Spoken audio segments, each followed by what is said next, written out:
திரு ஆரூர் நகராளும் தேவர்பிரான் கடல்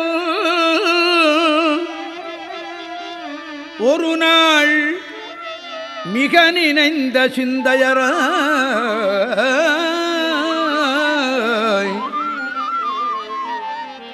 திருவாரூர் நகராளும் தேவர்பிரான் கடல் ஒரு நாள் மிக நினைந்த சிந்தையராய் ஆவியை ஆரூரானை மறக்கலும் ஆமே.